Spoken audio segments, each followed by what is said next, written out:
What is happening? Welcome to another episode of The Craft. My name is Nick Pollack. Today is August 13th. And after a brief hiatus among the Alps, I have returned and I thought, man, I just need to talk about pitching for what's coming in the second half, but really just kind of planning for 2026. Like we're starting to get the idea of the guys who are showing us things. What could they show us more that make us more excited? And, who better than going to the Athletic and saying, "Hey, is DVR available?" No. Well, now I'll try Eno Sarris. Thanks for that. Good to see you. Good to see you too. Could have stayed in Austria. Jeez. Oh yeah, I sent a photo or two of like I went to Stiegel Brewery. I was like, oh man, look at this. We should have done a live podcast here. That would have been great. But how you been, man? What have you been working on? What kind of stuff have I missed over the past 10 days? Oh, I did like a piece on how Nate Eovaldi's been doing it. And, of course, it posted the day that he had like the worst start of the season. I mean, the thing that's uncomfortable about doing pieces like that is like, there's obviously the statistical part of it where I could be like, hey, of course regression is coming, and maybe I should have put in a line about that, but it's just not that much fun because the idea of the piece is like what's changed and like what's different, like how's he doing this, right? And so I highlighted that his curve is different this year. He's leaning into it. He's really dialed down the fastball usage. Also, there's something that's hiding that I was proud of myself for figuring out, is that he's throwing a sinker.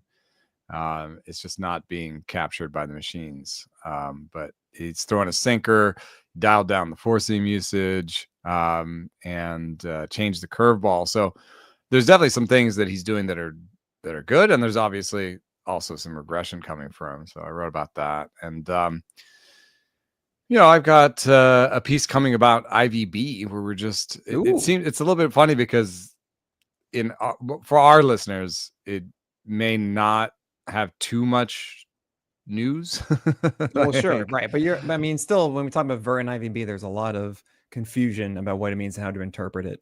And right, so we tried to explain some of that, and then we for the piece, and Dennis Lynn and Chad Jennings did a lot of the heavy lifting. Oh, that's great. They got Josh Kalk on the record. I think it's the first time I've ever seen him on the record. So Josh Kalk is a secret genius who was part of developing the entire Tampa Bay Rays pitching development program, and then left for the Twins, and is now the Twins pitching development guy.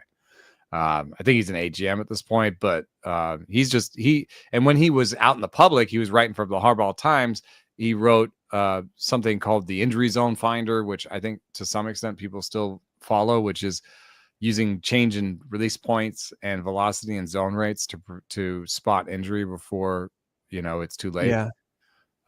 So he did some cool stuff in the public sector and wrote in the blogosphere, and then is now the AGM of the Twins. So we got some cool people to chime in on Vert and what's going on and where it's gone and what it means now. So that's awesome. That's coming out soon, and then I've got probably my last set of rankings I'm trying to put together that'll come out on Friday, so we can go ranking to ranking next week, I guess. Yeah. Okay. So just to let you guys know, when it comes to doing the list at the end of the year, I hate it because it's so dependent on schedule.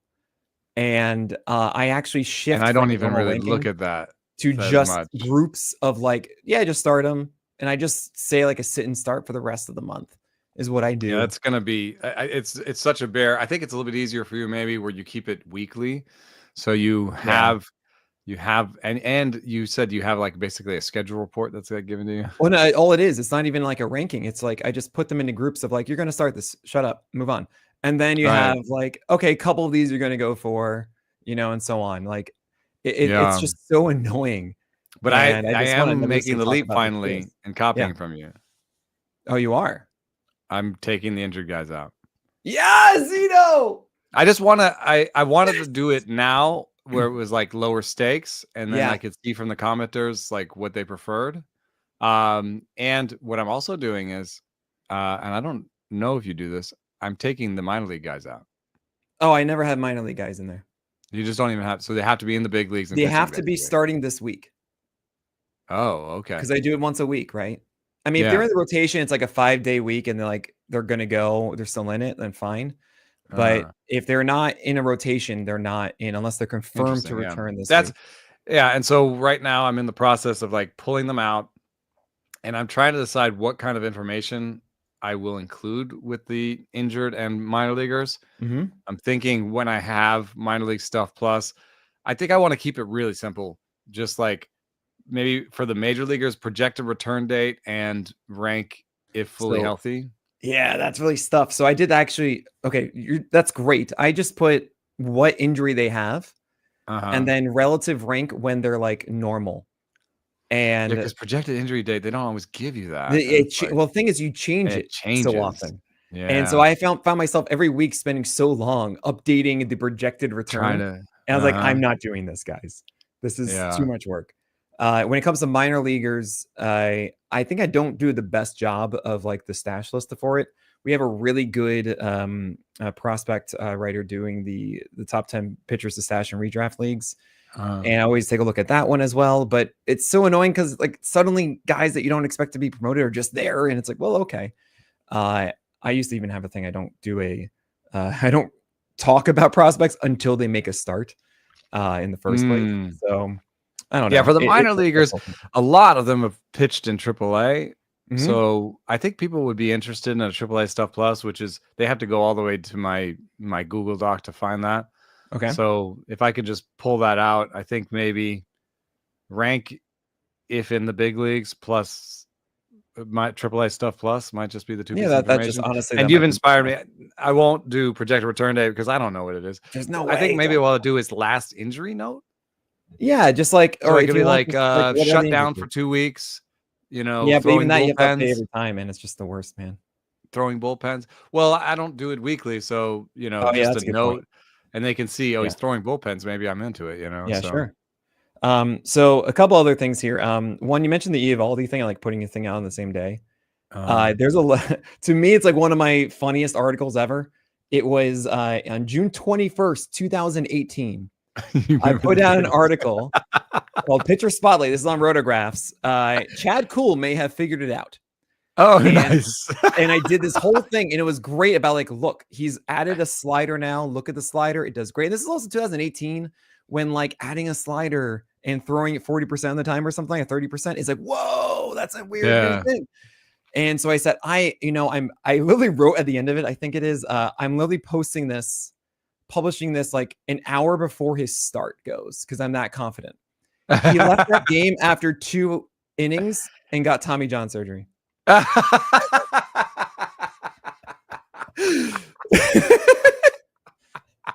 was it. Like, it's just, all right. And first comment is baseball gods weren't going to let this go unpunished. Hubris. Oh my gosh. So yeah, I just think about that constantly. And it's the hardest thing that we do, especially if we're writing about hitters, because like they go every day. So like, when do you update like the data of them? You have to save it for that day, especially doing research on them. With pitchers, you just got to make sure they don't start the day you do it. And the way that our rankings work now, we have a visuals team that's working on visuals for it. And we have an engineering team that's working on the engineering of the actual rankings, like the way that it comes out. So, it's a week-long process. And so I have to create the spreadsheet at some point. So there has to be a moment where I'm just like, okay, stats through Wednesday for a Friday. And that's not ideal, but I got to be looking at something. I can't be like, and I got to, do all the spreadsheet work again, like I got to stop doing the spreadsheet work and do the ranking at some point. So, but I have to tell you that I think the actual process of ranking will be a lot easier without these injured players in it. Oh, it's so much better. Because now I'm just looking at like who's actually playing. Like I don't have to worry about like where do I think Chris Sale should go, Well, the thing is, Chris Sale is just stashed everywhere, so it doesn't matter, kind of. It really doesn't matter. Like, what am I gonna put him in there? Yeah, or he's on the waiver wires because nobody has an IL slot. But like, either way, what is my ranking going to help them decide? You know? And all you're saying is like, okay, cool. When it's healthy, it's this. So then you decide if that's worth it to stash it now or not, you know? Yeah. So, and the last thing I do want to say is that you were mentioning that the assistant GM of the Twins now is someone that, you know, has revolutionized how we think about pitching and the analysis of it. I remember actually you talking about Joe Ryan, being like, they've kind of figured something out with it. And that was really before we moved forward with VAA and really became a public thing. And now we know that he is essentially the flattest four-seamer in baseball. And now I'm thinking, oh man, Mick Abel, guys. They had to go and get Mick Abel in the Duran deal. And I've been a huge fan of Mick Abel. I'm still upset at them that they just threw Travis Adams out there against the Yankees last night for like 2 innings and 4 earned runs, or whatever. I'm like, just get Abel in there. And this leads me to, I think, the topic we're talking about really is, who are the guys that we have our close eye on now that we feel are going to be ranked differently than we are doing these rest of season ranks now come February of next year. And for me, Mick Abel is someone I am circling to watch a lot in spring training. I hope he has a spot out of camp. Same with his teammate, Zebby Matthews. I think both of those guys are just primed to dominate in Minnesota. And I'm curious to hear some of the guys you have on your mind of like, okay, I know it's a little too early right now, but I feel like next year is that year where they really take that step. Yeah, I mean, I love Mick Abel. And I think, you know, it's interesting to circle organizations because, you know, you're talking about a park and you're talking about coaches. And I just really feel like, you know, it's hard to keep an eye on like exactly like who has the best player development program and who has the best coaches. Right. It's not, they're always like, teams are always trying to improve that. And so you can't like do the Dodgers. Like the Dodgers for a long time. I don't think they do. But people thought they did for a while. Because this is the tough part is like, because a pitcher is successful, does that mean the organization is successful? And the sample size we have is so small every time. So I remember when it was the Giants, when they got like Alex Wood and Anthony DeSclafani in the same year doing really well, and it was Logan Webb's breakout year. It was like, oh, the Giants are the amazing pitching development people. It's like, well, no. They just have a you took some lottery tickets, they came through, and also you had Kai Correa there who made the defense better. Defense really good, yeah. And so it's like those things are what, you know, you can't just say it's 3 guys and then all of a sudden like, great, they are now good at this. Also, some teams are good at developing certain things, you know. And then there's like the hype machines. Like, do we know that the Mets are good at this, or are we falling to the hype machine? You know, so the Mets are the one I want to circle, like the Twins, because so you might want to read Eric Smolsky's article. So he was mentioning the stuff about the pitching lab on the On the Corner podcast, and saying that essentially the Mets have a classroom session every week where they all exchange ideas with each other. Just in terms of personnel, amazing. The people they've hired, I'm like mind blown. Like they have one of the best dudes in biomechanics that's out there. They hired him. They one of the guys I would have hired out of Driveline, they hired him. Like they've got a really great group of minds, and I think that they're being really smart about how they're doing it. And they obviously have, I think that they pretty obviously have a stuff plus that's similar to mine. You know, I know that, like, for example, the Cubs are doing pretty well with Cade Horton, who Stuff Plus doesn't like, K-BB doesn't like. And this is not the first time that I've basically heard through channels that, like, the Cubs have a different Stuff Plus than I do. Now, how do I react to that as an analyst, where it's like, I gave them like a C for the what they did at the trade deadline.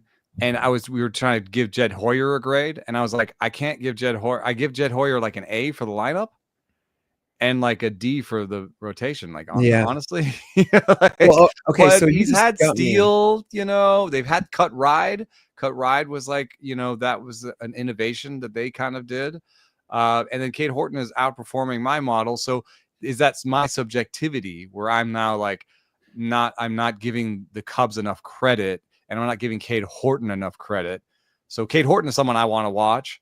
And is this just, is this just catnip for the Mets being like, oh, they have my Stuff Plus. So when I look at all of their minor leaguers in Stuff Plus, I'm like, Nolan McLean, stud. Brandon Sproat, stud. Blake Tidwell, stud. Wait, no, Giants. No, but you can't do that. He was developed by the Mets. That's another thing. They change organizations. They change coaches. Yeah, they're that's a good changing point. Yeah. these players, on their own. So they go to drive, they go to tread. Like, we can't really know it, but I do find it fascinating that, like, when I look through the lens of Stuff Plus, the Mets seem to be like at least coaching to Stuff Plus. At least like they value similar things that I value, and I feel very bullish about Brandon Sproat, and Nolan McLean, and even Tidwell, even going over to San Francisco. Tidwell now gets to land in a nice home park, but he probably had the worst command. I didn't even have him on my list, but yeah, he's certainly someone that if he finds his way into the rotation, which he does have some competition with. But you wanted to talk about what to watch for. I think with Tidwell, it's pretty obvious. I think he's just watching for command because the stuff's pretty good, but it's like he hasn't really shown major league starting rotation command yet. So you just want to. You want it to be better than Birdsong. Oh my gosh. Oh man. I mean, I'll be honest. I hate this. I hate that there's any sort of emotion tied to players. And I say this constantly. I just want every pitcher to be dope. But the number of times that I got yelled at because I was down on Birdsong because my guys, he doesn't know where it's going. It's like, what? It doesn't matter. I'm like, there is some feeling. It's probably going to eventually matter. but I really want that one to work out. And, the one thing I did want to go to, you just kind of gave me this whole thought, you know how this goes. You get some sort of idea in a moment, you just kind of go on that. Very barely have a rundown. Yes, I know. Yeah, of course. Guys, this is the beauty of it. It's supposed to be like First Pitch Arizona, where we're just in the hallway and we spend like 2 hours just like, yeah. What about this? You should go to First Pitch Arizona, by the way. You can talk to us. It's the best. It's just hang out with us the entire night. It's awesome. No, with the Cubs Stuff Plus being different, right? I'm just thinking about this a lot now. The Cubs have a fantastic offense, and you labeled it as like, what's the grade for the offense? What's the grade for the pitching? But there's another element, which is the defense. And theoretically, you could craft a Stuff Plus that is essentially rooted in getting weaker contact for your defense to do better than others, right? Like, which I think is sort of what the Dodgers were good at for a while, right? They've had the best BABIP forever, like the 206 BABIP, like with Gonsolin, right? And I'm thinking about it. We were saying like cut ride, right? Like with Justin Steele, with Cade Horton now. There's a third guy that I can't remember now who also had it, but with Cade Horton having that cut action on it does play into this elite infield defense for them. And maybe that's kind of where that goes of saying, hey, cool, this is what team we have. Let's say make a model that is optimized for that, because if you have like the best defense in the league, you really don't want to go for the 3 true outcome guys. Even though it's like the OPS statement or whatever. Well, they're undervalued then, right? But if you're the Yankees and you've got that defense, like you kind of want calls for well, sure, absolutely. You want to play to your team's strengths in ways. So I can fathom it that way of saying, hey, cool, we are going to favor more of the weak contact side versus the whiff side, which I'm not saying I agree with, but I can understand an approach in that way, which is kind of fun to think about. But okay, I pulled it all. What do you think about just to stay on them for a second? Is what do you think about Cade Horton? Like, what do you want to see from Cade Horton? Like the strikeout, the top level stuff is not that kind to him. I had somebody I was discussing on Rates and Barrels, like, whether or not they should have traded for Zach Gallen, and whether, who I would start in a third playoff start. Would it be Cade Horton or Zach Gallen? And someone who's like, what? Like, obviously Cade Horton. And I'm like, I guess, but if you look at things that are normally predictive, like K minus BB, Sierra, Stuff Plus, these different, like the predictive tools we have, Gallen and Horton are a toss up. And also, he strikes out. If Horton strikes out 18% of the guys he faces and walks 8%, that's a below average K minus BB. It's a 4.5 Sierra You Yeah. know, there are reasons to be worried, but he also is succeeding. So, and he has like 4 straight scoreless starts. Like Yeah. The what's going on? defense helps a ton. I mean, obviously the matchups do too. And I think actually Kane Horn's about to regress massively because it's a really tough schedule now. He goes to Toronto. I believe it's even today on Wednesday. But if you're watching live, you see it live right now. You don't have to wait till Thursday to hear this. I do want to mention though about Gallen versus Horton. I know it sounds really weird, and I hate saying just veteran experience versus rookie, but being in the lights of playoff baseball, the one thing we talk about is well, I have this term, the shag rug, which is the young man's floor, which is essentially that rookies are more volatile because they don't know how to adjust when things don't go well. And I will say what veteran experience usually does is it eliminates most of the time the floor, there's lava scenarios, right? The big clunkers. And in the playoffs, you're not necessarily trying to go like one run. You're trying to prevent those blow up starts to make it so that you get to their pen, you get to see your batters to see the same relievers again, to tire them out. You know, you want to be able to grind every single game. You want it not to be a blowout, essentially, to give yourself the best chance. And you don't necessarily want to have that volatile starter. You want to have that Zach Eflin, you know? That's what I was kind of getting to. I was like, well, you know, let's say you like Craig Horton better than Zach Gallen. I think it's close enough on talent that I could take the veteran. That's sort of where I ended in the argument. But they were, you know, fairly sure that I was up my own butt on that one. But you know, it's funny is Gallen's had like a couple good starts since then, and Horton's been great, but Gallen has been okay too. With the Horton, in terms of like what I want to see, one thing that I've seen most recently is just a broadening of the pitch mix. Yeah. So he's been throwing more sinkers, and the curve has been adding more drop. So, you know, I would like to see him reduce the 4-seam usage. I would like to see that go down to 45%. I'd like to see 10% sinkers, you know, 15% sliders, 10% curves, 10%. I would like to see like a wider mix, maybe even down more on the fastball and up on more on the secondaries, because his breaking balls are good. Yeah. And that's and it might be enough to be like, hey, he has elite breaking balls and he's figuring out the constellation around him. Like there's a lot of guys who have that, you know, Sonny Gray, right? You know, so you know, has had a great one thing success. that David Cohn always say, and I like wanted to do well, but I couldn't because we had limitations, and now we don't have them. Which is like load times for us to do splits on our player page, and also now I get I don't know if you know this, you know, I get a one sheet every day when I do the roundup that gives me all the tables I want and the strike zone plots I want and everything, like all the data I could ever want on every starter. And what it does is it splits out lefties and righties. So David Cohn was very much like every pitcher is two pitchers, what they do against lefties and what they do against righties. So when when you're talking about kind of the usage stuff, what I'm thinking is, okay, against lefties, I still want him to go 4-seamer as his main heater, right? I'm actually kind of focused on him locating it better because he's, especially against lefties, I think it's been more of a just in the zone is fine. But that 4-seamer should perform well without a cut action on it. And then against right-handers, favoring a sinker. I don't know if it's that great of a horizontal run sinker.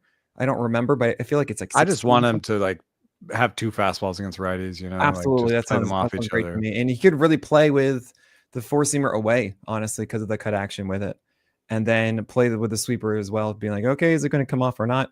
And then he changes that into that curve against lefties, right? And then it's a change up there. So I think that's the tack we're going to see for the most part. And I remember at the beginning too, we thought that Horton had a sweeper and a curve in one pitch that he would just kind of manipulate a little bit like Justin Steele would. As I wish I could play my soundboard of Justin Steele. But that's, you know, that's kind of the, we're on the same page of just kind of nailing down those approaches for lefty and righty. And then, you know, I saw one game of the changeup being so good at lefties, and then it just isn't always there. Yeah, and by Stuff Plus, it says, you know, we have platoon splits on Tough Stuff Plus. Yeah, and it's got an 89 on the change, 2 opposite-handed hitters, but it does have a 102 on the curveball. right. So that's why I think maybe the curveball is the way forward, where he basically uses the curveball more against lefties and the slider more against righties. Yeah, that makes all the sense. But right, as far as ceiling goes, it's not I don't really see Cade Horton as that ace of a staff, unfortunately. Like, he just doesn't have that massive whiff ability. He's not so wide in the arsenal that it's really massively impressive. Like, I don't really expect him to throw changeups against righties. It's not the greatest changeup ever, you know, that kind of stuff. So it's working now. I think the defense is helping him a bit, but yeah, I'm not absurdly high on Cade Horton for next year. And you probably are going to see him go relatively high. But I think he can turn into like almost like a Merrill Kelly type in the future. You know, like a Toby that just like gets it done for 6 innings with a good defense behind him. You know, I'm also interested in just seeing like if his K minus BB kind of changes over time. Yeah. If he starts striking more guys out, I become more interested. But like, yeah, the 18% strikeout rate is just not. It's like among qualified starters this year with an 18% strikeout rate. I mean, you're talking about Mitchell Parker, Sagano. You know, these are a little bit worse. Sandy Alcantara, Chris Paddock. I mean, it's hard to find like a stud that I would call a stud down here at all. Wasn't it like Zach Littell right there too? Yeah. Oh, 17%. I just passed over his name. The best pitcher with around an 18 is Clay Holmes, who has a massive sinker, you know? Yeah. That Adobe has been weathered by the storms. He's having his own issues. So I'd say Sandy Alcantara and Clay Holmes, the sinker guys that have 18%, but the Horton's not a sinker guy. Soriano's 21%. So the best non-sinker guy down here is Jose Barrios. Oh no, that's not a terrible comp, right? Because you have a great breaking ball, a fastball mix, decent command, and he has bad seasons too. So like you can't depend on Jose Barrios every season. So I think maybe that's my comp for Cade Horton. There you go. I'll never forget asking Eno to heckle me at First Pitch Arizona. He heckled, Jose Barrios is not a Toby. Yeah. Yes, he is. You know about that one. Yeah. Yes, he is. All right. I do want to go back to kind of the young guys and thinking more about for next year as well. And there are a lot of those I want to go through. But before we do, we have to take a quick break. So, Eno, how real is Jacob Lopez? I like before 3 starts ago, I would have said Memorex, like not at all real. I don't believe in it. It's going to go the way of the dodo bird because he throws 91 and does not have any plus pitches by stuff. Plus, what has changed recently is that he has upped the vert on his fastball. He has added a sinker. And that's weird because he's a lefty. You're like, why would that help? I just think that it's a wrinkle. You know, you've talked about this wrinkle pitches, right? It's a wrinkle pitch. Oh, I don't think I called it that. Maybe I think that's Trevor. That's Trevor May. Sorry. Other podcast co-hosts. Hear that, Trevor? So but what happened is now he has 3 fastballs, and that makes, at least in our model, it makes all the fastballs better. And I think he's always had a pretty good slider. That's taken a leap forward recently too, although I don't know why. Why is it the slider gotten better? Slider is slower with, this slider is 77. What is the slider? Yeah, it's 76, 77 last night. It's gotten bigger recently. So yeah, this is by the way, really good call on the sinker, which has 19 inches of horizontal run.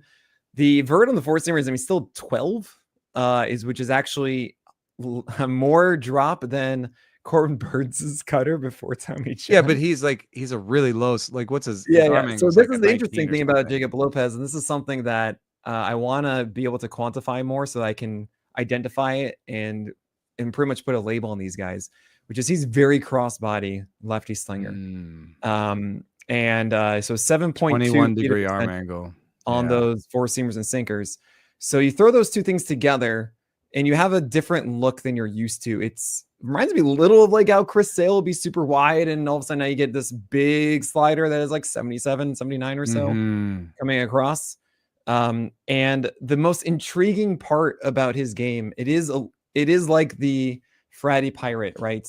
Ryan Yarbrough, of teasing. of like, hey, cool, here's my fastballs. Just kidding, it's too far out of the zone, so you really don't want to swing at it. So then I'll throw a cutter now that looks like it's that four seamer that you're not supposed to swing at, and then that will come over the plate for a called strike. And I mean, it was a perfect example last night in Sacraverde in Sacramento of cutters going 83% strikes and four seamers going 52% strikes, right? Of just fastball is not going to be that strike, but then the cutter is. And then you have the slider that they're trying to play this game up top, and then the slider just falls down over the plate, right? It's fun. It's volatile because of the crossbody. And the games that Jacob Lopez has failed has been when he's not able to do that teasing at all. The four-seamer leaks too much over. The cutter leaks too much over. The slider isn't getting down enough. And generally, the walks are up too. It's tough to tell when Lopez is going to do this. The famous crossbody guys to me are Adam Ottavino and Jake Arrieta. In the past, it's been a lot of Freddie Ryan Walker. Yeah. And Tarek Skubal used to be more crossbody, but I think one of his biggest improvements has been reducing that. Nice. So that to me is like, we've seen the stretches where if you have that feel, phenomenal. Who cares? Just keep going out there. It's great, but it does disappear quickly.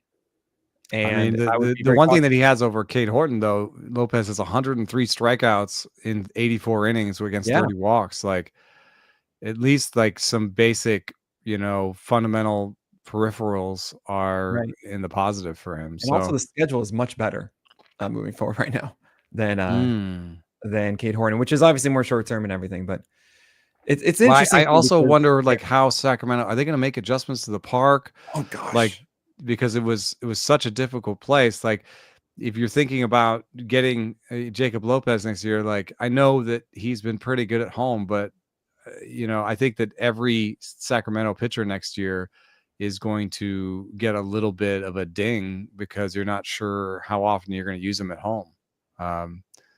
And his 2.64 ERA at home aside, like, this is more about like, how do we treat all athletics pitchers going forward?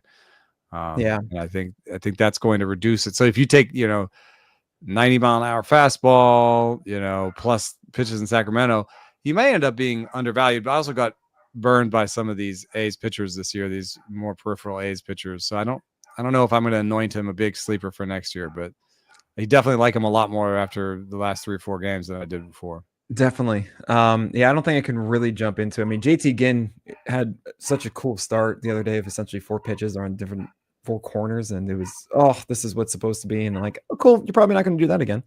But that was so fun. Other guys that I think are spouting up, my gosh, or just kind of appearing and maybe being a little bit different that we should be focusing on. Dustin May yesterday. Look, that was vastly different. I mean, 4 pitches now, not just going sinker sweeper entirely here. He threw 4 pitches at least 20% of the time. Cutter, 4-seamer, sinker, sweeper. All of them at least with a 67% strike rate. His arm angle went higher. He had a 1.4 height adjusted VA on his 4-seamer before this, and then it was a 1.1. It also meant that the velocity went up a full tick, and I feel like that's his more natural arm slot. Then you have the horizontal run on the sinker. It's the same. Oh, yes, cool. You have extra velocity. It's the same. You were able to get in the inner half more, May. You were able to get the sweeper away more. The cutter was over the plate, and Astros didn't really care. They're like, sure, whatever. That's a strike. It's more encouraging to me a little bit. But do you really feel that there is a path to Dustin May fixing himself here with the Red Sox a little bit and then signing somewhere and picking up where he left off in 2026? Yeah, I mean, a big part of this, I think, is the similar to what they do with Brian Bayo in terms of, let's emphasize the cutter. Let's go with multiple fastballs. The one thing that bothers me, though, is that, yes, like they've raised the arm slot a little bit year over year.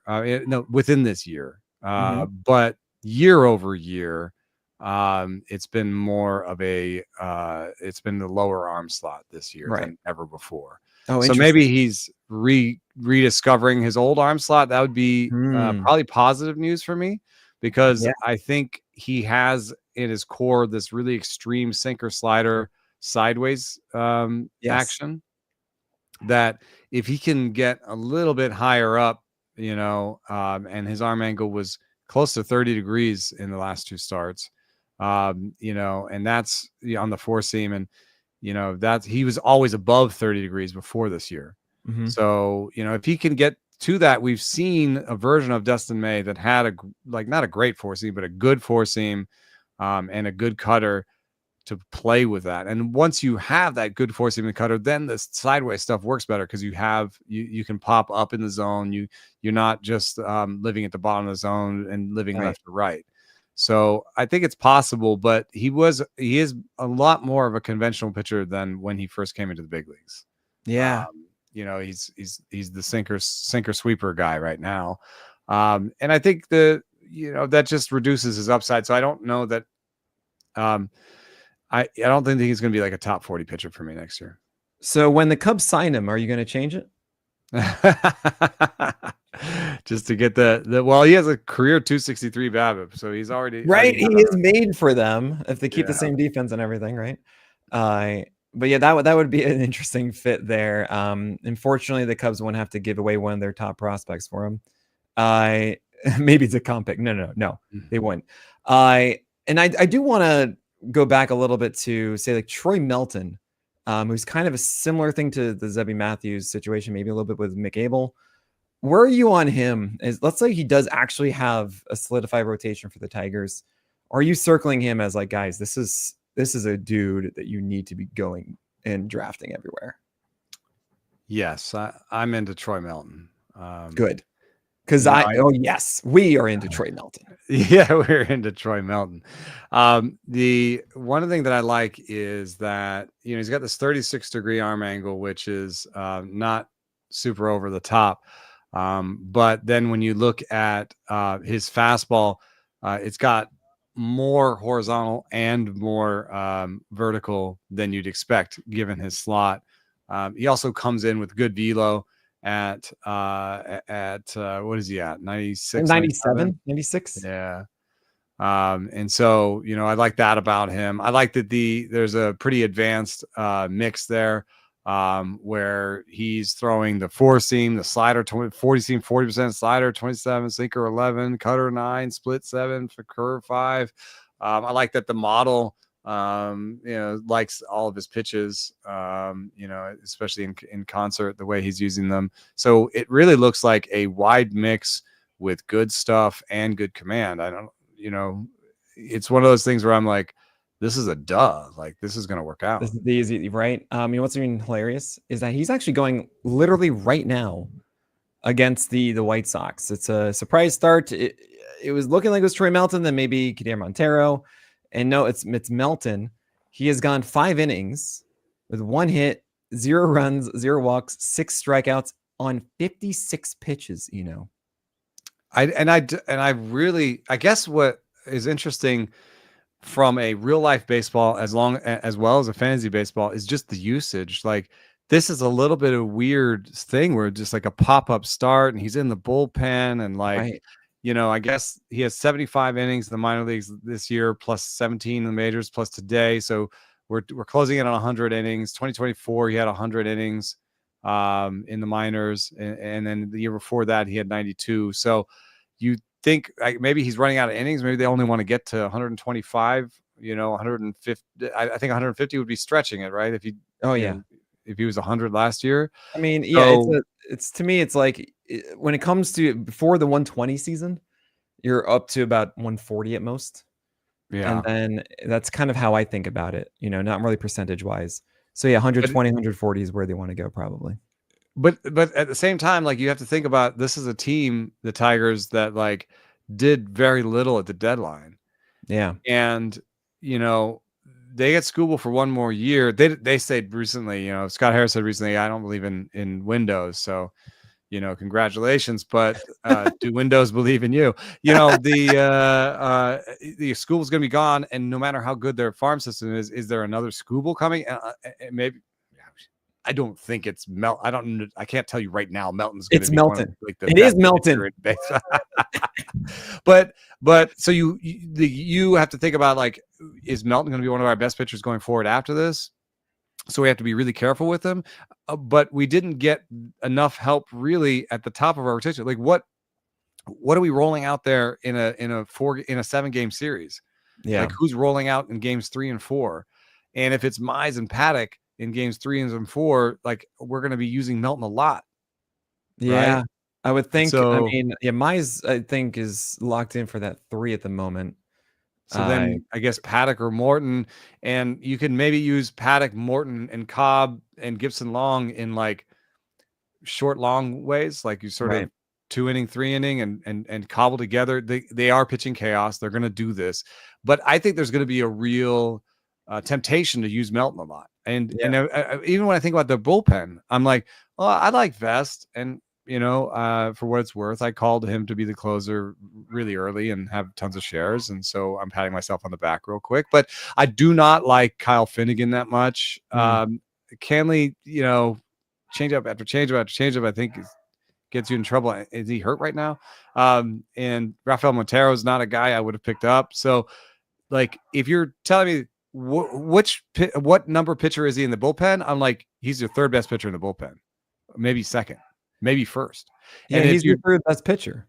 And if you're talking about being in the starting rotation, like, I'd be like, well, he's probably like your second or third best starter. So yeah, right. So, like, that reality is going to hit their manager, but he's also going to have, like, hey, you have like 20 innings to play with here. So it's going to be hard for us also to, like, watch Troy Melton over the next month and 2 months, basically, and learn that much about the future, because we need to learn about him as a starter. And I think they're going to lean into him as a reliever. This might be this. I could be wrong, but I could call this as, like, maybe his last start of the year. So, I mean, yeah, it was treated like a spot starter. They wanted to give Tarek Skubal, I think, some extra rest. I am actually selfishly hoping that we don't see Troy Melton in the playoffs as a starter and barely as a reliever, because the thing called the playoff tax exists. And I just want, let us just have a healthy guy next year. Yeah, we want that too. Yeah, exactly. Yeah. And it's kind of interesting. I'm still on the Sawyer Gibson Long train. It's just, I was a year early. Okay. So I will be there next year. Troy Melton and Sawyer Gibson Long. Absolutely. Well, they have a lot of rentals in that rotation. So that's right. It's possible that Flaherty, Pollack, and Morton are all gone, and Cobb. So they're going to need Gibson Long and Melton in that rotation. So yeah, it is a weird thing where, like, the needs of the organization may not align with our needs, and so boo them. Yeah. So by the way, it was a shoulder strain for Reese Olson. If you're wondering that, everyone, he could be back next year theoretically, at least for the remainder of the season. So we'll see. I don't think that we're talking about, like, labrum surgery just yet. That's when you get scared. And how it is Woodruff doing this is just unbelievable. I can't. It's what a good story. But we were talking today on Rates and Barrels a little bit about that ramp up, and we were thinking back to, like, Strider. Did he come up too early, or should he stay in the minor leagues longer? And at the time we were like, he looks ready. He's throwing hard. Why are you using 80 pitch outings in the minors when you could use those in the majors? You need those in the majors. Right. But Strider's, season hasn't been that great. And Woodruff is a foil to that, where he was in the minors so long, we thought maybe this isn't going well. Like, maybe this is a problem, but maybe they just really wanted to slow walk his return. Well, I mean, he should have slow walked when he hurt his ankle. And that's, that stopped his return. He was like a couple days away from making his return. Then he hurt his ankle. Again. But there was also just like, even before that, he had like 6 starts or something, I remember he did also mention, I mean, Woodruff has talked about his long rehab as a blessing, and also said, I'm really happy I hurt my ankle because it gave me more time to actually ramp up even further and be back in a better place. So Yeah, it's fascinating there. He also hasn't come back as like, if there's somebody to watch too, I'm interested to watch if he keeps up this command, and like he didn't come back as necessarily the same guy. Like, he's not the yeah, same guy he used to be. he's always been weird to me too. Just a little strange of like this shouldn't be as good as it is. Sometimes we just get that with players, and I'm like, fine, just okay, you just do whatever, and I just think you're very good. I think you know, his fastballs are really interesting because you can just look at a plot on Savant and you're like, he has a four seam and a sinker that if you added them together would just be an average four seam. Right. But instead the four seam is nowhere near average and the sinker is nowhere near average. Now the sinker has more ride than average and the four seam has more cut than average. So I think he's just weird. I think it is just weird. And then I think on top of it, what he's doing now is just showing great command. Oh yeah, I mean that's been a backbone of Woodruff's success. There are breaking balls that he used to throw. He's not throwing at all though. Mm-hmm. I mean, he used to throw like an 87 mile an hour gyro slider 10% of the time. Yeah, he hasn't thrown one this year. Ooh, that's interesting. So he's come back kind of as like a weird 3 fastball guy with a great change. I think he might also just be like a secret pronator. That his breaking balls were never as good as we thought they were. They were just kind of hard. Yeah. And so now he's leaning into the change in the 3 fastballs, and it's just built on command. Right. You know, and I believe he had good command before, so I kind of believe that he has command, but you know, like a 97 stuff plus, you know, with a 35% strikeout rate built on command, like, and then you watch a game and the announcers will be like, and it was another fastball. And they're like, this guy's just throwing fastballs. They're like, you know what you're going to get with Woodruff? Heaters. Yeah. It's like him and Ryan Nelson. Yeah, exactly. You know, like, is it really going to work? But so that's something the Brewers have done. We back to our conversation about like what different teams do. The Brewers seem to be really into the 3 fastball thing too. Chad Patrick, 3 fastballs. You know, like they've brought guys up with a lot of fastballs. So I think they like that too. I mean, Quinn Priester, sinker cutter, became a huge thing with him. But we got some other guys to talk about here, and including Ryan Nelson. And we're going to talk about them after this break. So I really do want to lean into, all right, there are certain guys that we think we might like, and they might be better next year. I remember actually this time last season, we stared at each other and said, 2 guys, Bowden Francis and Ryan Nelson. How are they doing this? And Bowden Francis, I didn't really know. I didn't have an answer for you. Ryan Nelson at least said, hey, look, this 4-seamer is a high vert pitch. It is 95. He has, everything is good enough that like this actually is a really surprising 4-seamer because it's not everything is good. Yeah, I know everything on the 4-seam is good. Right. Like it's a really, it's weird. It's like we're used to people like pitchers with like an elite slider, you know, making everything work around it. And this is the opposite. This is like, here's a guy with an elite fastball who has nothing else.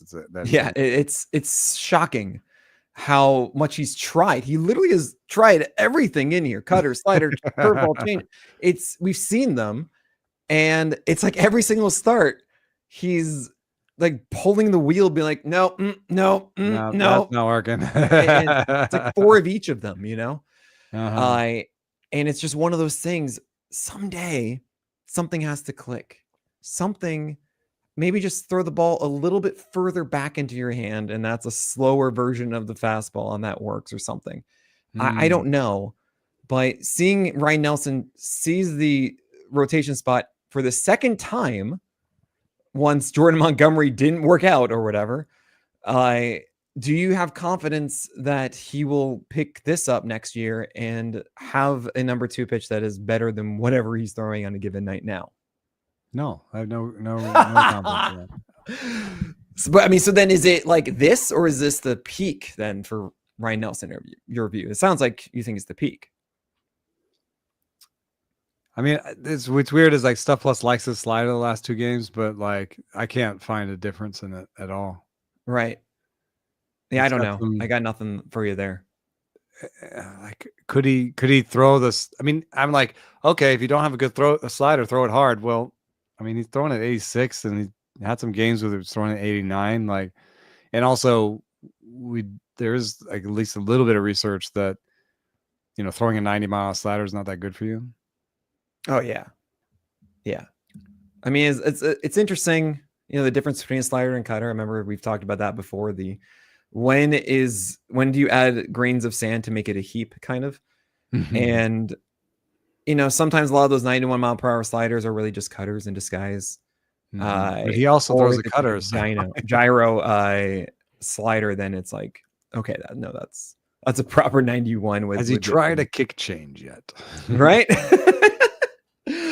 I don't know. It's just, all I want to do is just throw fastballs and then just slightly move the ball in your hand, just slightly, and just do everything the same way, just slightly twist it here and there. I still have a very massive theory about, like, I think every single pitcher, what spring training should actually be is you're forced to throw everything. Like, you're not actually just trying to do the same thing. Like, every pitcher is cool. You have to throw you have to have a day where it's literally like you were featuring this secondary this time.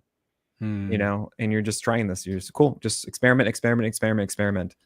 And I think that it just kind of shocks me how little experimentation there is, at least to my knowledge. I see a lot of the same things over and over again that don't work. And I just have to believe it's possible to unlock more things. But I also I feel like, you know, one thing about him is that, like, the bad games are sometimes they're predictable. Like, you wouldn't have started him this year at Cincinnati, and that's his worst start of the year. 3 innings, 7 earned runs. And maybe you wouldn't have started him in Chicago, where I don't even know if he was a starter back then, but he gave up 5 runs against the Cubs. So maybe if you avoided, like, at Cincinnati, against the Cubs, but at Texas, his last start, right now Texas is weirdly an extreme pitcher's park, and just kind of assumed that he would do well there, and he 5 innings, 5 earned runs. I think that there's just certain, you know, advanced matchup analysis might actually be better. You know, I think flat swings are better against guys with ride. Oh yeah. So yes. If you were like looking through a lineup and found a lot of people with like 30 degrees or less tilt on their swings in a lineup, especially with power, I think I would not start. Wow, that's Nelson fun. That makes all the sense in the world. Mm-hmm. And I'm kind of upset. A lot of effort. I didn't think about that before. That's duh. That's like complete duh to me. I've been using it a little bit on Pick 6, which is this Ottoneu game where you just pick. Oh yeah. Yeah, I was at the Ottoneu meetup with Niv a week and a half ago. At the other half where we did the athletic event 2 years ago in Red Hook. Also, Eno, I think I sent you a video. Did you get the video that I took of David Appelman? Oh, yes, but I didn't have the sound on because you didn't have the sound on. I didn't have the sound on, so oh my gosh! All right, I forgot about it. Mute your mic for a moment, and everybody watching the video, you're gonna see Eno's reaction to what this is. Okay, this is a video I went to Ottoneu, and one of the things about the difference between Fangraphs and Pitcher List when it comes to swing strike rates is that we treat foul tips differently. Look at Eno. And they think that foul tips are foul balls, and I think foul tips are whiffs. So I finally sat down with David Appelman, and I just went point blank, like, what are you doing? And he finally admits, he goes, yeah, we should probably change it to be whiffs. And I stopped what I did, and I took out my phone, and I started recording. Say it again. Like, say that again. So what now, Eno? All right. Maybe I'll concede it. I don't know. You hadn't watched that video yet? Oh my god. I remember being like, I got to remember to watch this later because I was somewhere where I couldn't have. You were at like a concert or something like that. That's right. Yeah, I think I was at a concert. I mean, do you see? He's just like, all right, yep, we should change it. He really was. That's funny. All right, so you're welcome, everyone. Consistency. You're gonna see a lot of swing strike rates just increase a little bit. You're like, I thought it was 13.5%, not 14.2. But yeah, there's, just be on the lookout for that one. It's gonna be a good time. But the batter made contact. but it doesn't, for the purpose of everything, it's like either you do it in a way that's a traditional foul ball or hit, or it's not. Yeah, but I don't tend to think about that sort of thing in terms of results on the field. I tend to think about that sort of thing in terms of models and physics of hitting. And so I would be like, they missed the ball. Right. That's what matters. So I guess what I'm getting at is that person. Let's say we have point zero. Point zero is where the ball is either foul and like definitively foul or in play, right? Yeah, right. There's a gray area in between where it's like, and it's just like, okay, how far away you get from that? You know, does it matter if it's a tip or if it's a whiff or not? It doesn't matter. The only thing that really matters there is that it's actually like put into play in some kind, you know? Like there's no chance that's good contact. Right. Zero. Right. Because it literally just keeps going. Right. It's like it's a hole in the bat. The ball flight at all. Yeah, you know? Right. It's literally like what I do when I walk by dogs on the street, where like I just do like a drive-by pet, you know, I put up my hand and just like, hey, what's up? But I'm still going. The foul tip of highs to yeah, there dogs. It is. That's it. Okay, I got to bring up one other guy here. I mean, I'm going to do a very quick rant on Bailey Falter because I found out today that Bailey Falter is moving to the pen with Michael Lorenzen coming back. Oh, and something that Bailey Falter did for 2 starts was had one game where he's like, I'm just going to throw a lot of sliders right now, see if that works. Then he threw 44% more curves than any other pitch. Then he threw 36% curves the next right, day. Which is awesome because Bailey Falter is an acquisition by the Royals, not for this year, but for next year. They say, great, we're going to need, you know, a spot in the rotation. We want it to be Bailey Falter, so we're going to get him now and not deal with this in the offseason. I don't have to think about any of that. So let's give him some start now. Make sure he can figure things out. And when he threw that curve a lot. It was also the hardest he'd thrown it all year. Right, he's experimenting. And actually was wondering a little bit, like, is it the slider a little bit though still? Is it like kind of a merge of the two? Maybe slightly. Yeah, but he's experimenting. It's what a lot of pitchers should be doing.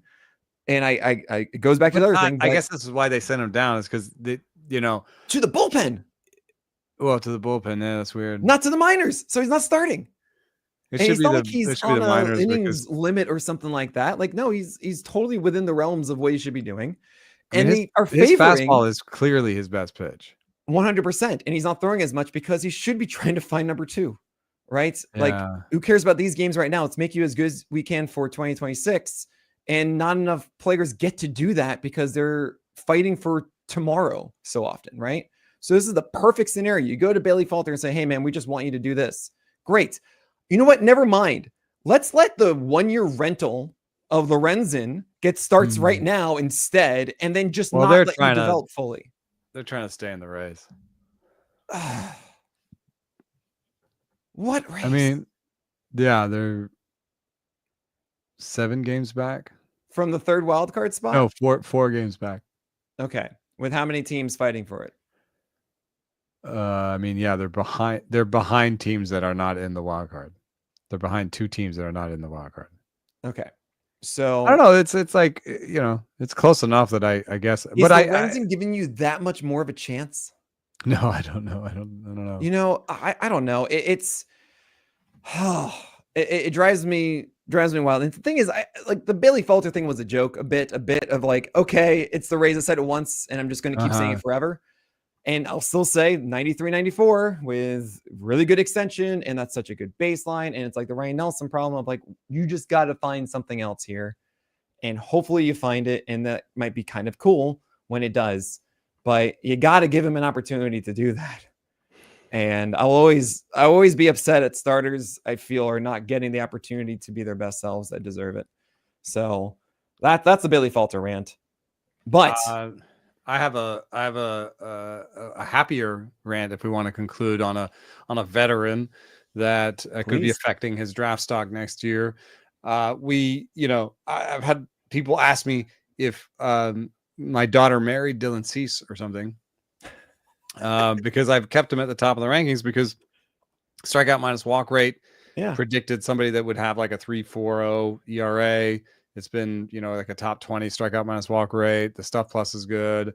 But my faith had been being questioned recently because he'd been such a 2-pitch starter that I was like, oh, maybe he's just, and I've been watching a lot of Padres games because the kids are into the Padres. And so, I was like, oh, it just always falls apart in like the 5th inning. And it's always somebody just locking in on one of his pitches in one location and like hitting a homer or just spitting on everything and he's walking them. Right. And we know that the latter is part of it, that he'll walk guys. And I think that's what he's been afraid of in the past, in not throwing the sinker as much and not throwing the change and the knuckle curve as much. I think he's been focused on pitches he can throw in the zone, but he's been easier to keyhole. So in the last 3, this has definitely been going on since the All-Star break, but in the last 3 starts, he's been 36% fastball. Dylan Cease has 10% sinker, 38% slider, and 17% knuckle curve. And, it's not necessarily optimizing by Stuff Plus because doesn't really love his knuckle curve these days. And he could be maybe more optimized by just being fastball slider, but he'd be more of a reliever if he was doing that. Yeah. So I like this new mix. And I've watched him do things that I'd never seen him do ever.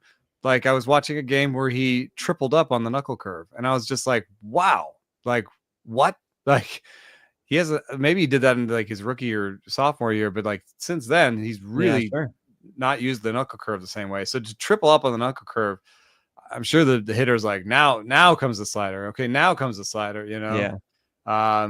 And so I think he's playing around with people's expectations.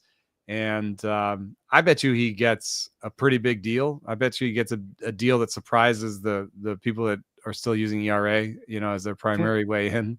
I think he's going to be good down the zone. And I think he'll be their ace because Michael King hasn't. Michael King has to have a lot of feel on his pitches, and he's trying to come back from injury at the same time. Yeah. I didn't hear you there, by the way. How many cutters did he throw? 0. Unbelievable.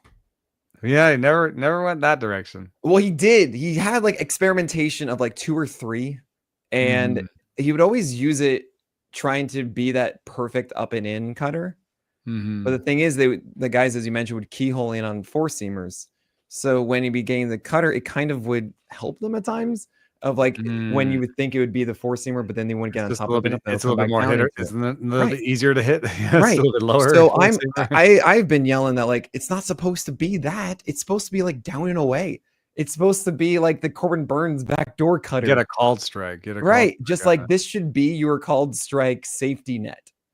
Because throw it like just away, because maybe he doesn't have enough can to be just down, but anywhere away where they think it's a sprayed fastball, right, comes back into the strike zone, or it's basically he needs more called strikes because he gets swinging strikes. He needs all the time.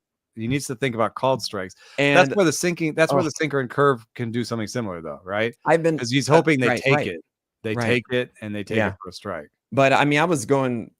What's also really weird, actually, is that this year for Dylan Cease, lefties he's executed better against lefties than righties, which is so strange for a 4-seamer slider guy. Yeah, that means he's probably executing better to his glove side for some reason. Right. And it wasn't always the case. It was the opposite before, which is why I saw when he was experimenting with a sweeper and the sinker, I was like, what are you doing? That's not your problem. Like your problem is not right-handers, it's left-handers.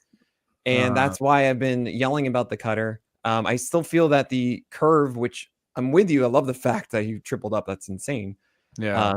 It's not going to be a 65% strike pitch likely. Like it's always been too big to succeed as opposed to too big to fail. Like Giolito's big one from that was, oh my gosh, so great, but you can't do much with it. And also we've seen that the bigger the curveball, the less likely guys are to swing. Which means that you have to throw it in the zone. Then you're not going to get the whiffs on it, right?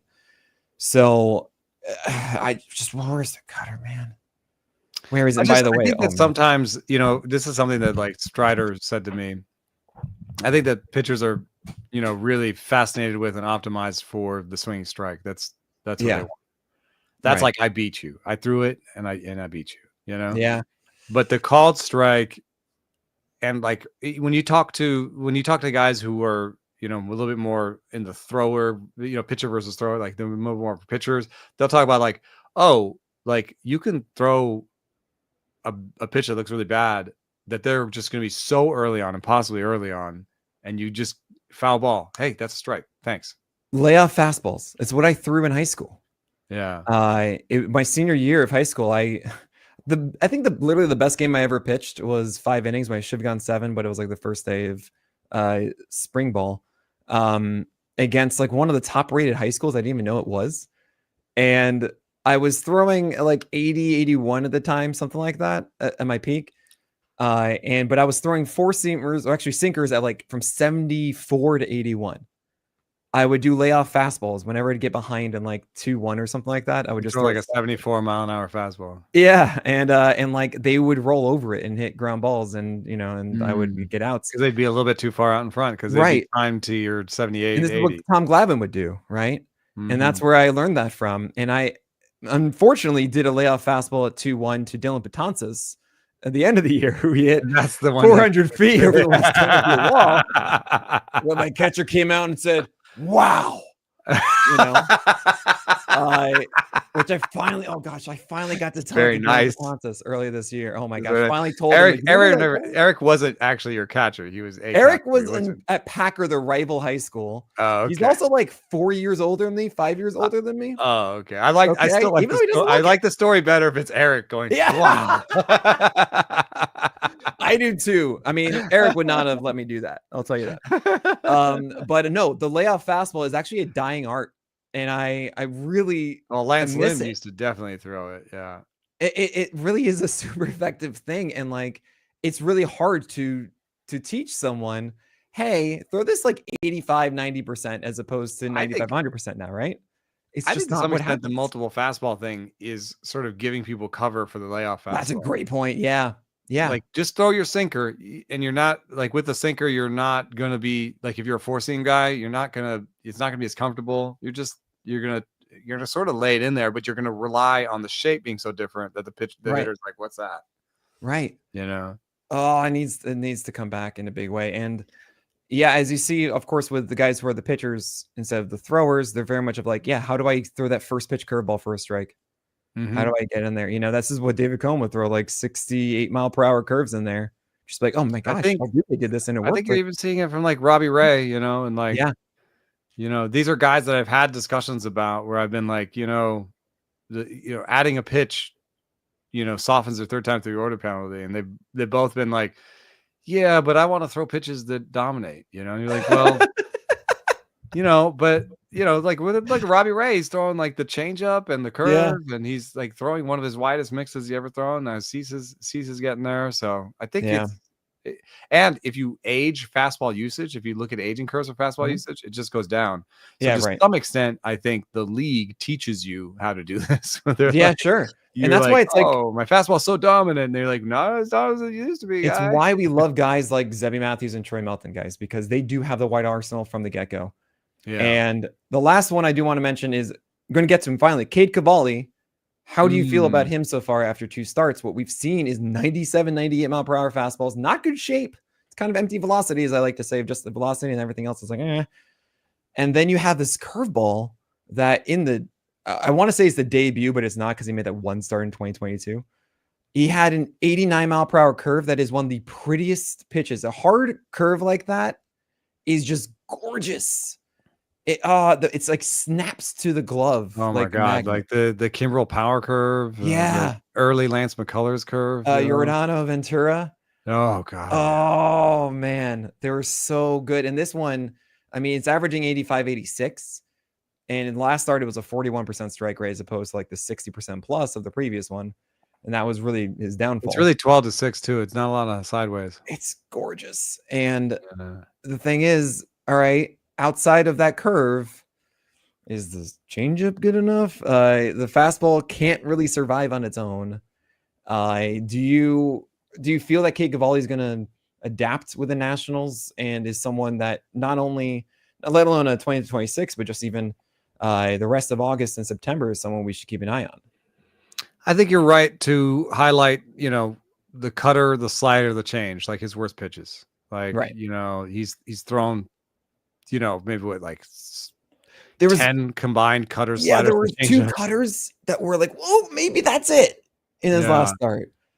We'll see about that. Scout Plus loves the cut, likes the cutter best. Yeah. Although it liked the change in the debut. So the other thing that I have circled for Cavalli is the minors. He had a 95 location plus. Last year he had a 93 location plus. By the prospects report at Fangraphs, though, that might be an error. That's weird. He had 56 present, 50 future command. I've never seen a 6 before. That's weird. Anyway, I'm going to read that as like a 50 command. So there are some questions with command in the 2 games this year. The first location plus was 108, and I was like, really? 97 with location? What? Like maybe he cleaned up. I was like, maybe he cleaned everything up. Yeah. But then it was 86 location plus against the Royals. He looked violent in his pitches. It looked like big max effort, lots of moving parts. I'm surprised to hear the 108 because watching it felt like, oh, you don't quite know where it's going. It's kind of getting around there, but like it's shifting here and there, So that just puts a lot of pressure. If the walk rate's going to be high and the command's not going to be great, and he pitches in a park where you can give up homers, and he's pitching in front of a bad defense. Like what you kind of need out of Cade Cavalli is like a 27, 28% strikeout rate. Yeah. So and he could theoretically with the curveball if it is super legit, is that good. Right? And the curveball could be a platoon neutral. Yeah, because definitely that kind of power curveball is platoon neutral. So maybe the slider and change don't matter as much. Maybe the real big thing is command. Maybe that's the real big thing. Can he keep it to a 9% walk rate, a 1 homer per 9? If you can, then he could be breakout. I think he is. I'd almost want him to struggle so that like I could get him as like a deep league sleeper and like a a late round flyer. I don't think he's going to do that well. So I mean, at least for this year, and I would imagine having full health finally for the first time in ages, you're going to see some sort of development and polish by the time he gets to any improvement in command next spring, over the course of this. That's what I'd be looking for. And if I see something, I'm going to have some shares because I do love the velo and the curveball. That's a pretty good. I mean, I think this is the greatest CC we've ever seen in baseball, honestly. True. Not the guy in the hall. Oh, I love Sabathia so much. Oh my gosh. He is someone on the very short list of people that I would do a podcast with any day, but absolutely. But I'm just kidding. I would do a podcast with so many people. I'm just kidding. I'm sitting right here. Yeah, no. I'm already doing one with you, I'm already doing it. You were the top of the short list. Okay. But the last thing about Cade Cavalli is that the Nationals, I don't have too much faith in. So like this would be something that bringing it full circle now. It's like, how do we feel about the organization? I don't feel how quickly can they turn it around? I mean, Rizzo's gone, that doesn't mean that the people that were in charge of pitching development are necessarily gone, but they're going to be making changes. And the next person who comes in is probably going to be a guy who sells them on player development. And I would love to know what Doolittle's experience has been. Because like I have faith in him.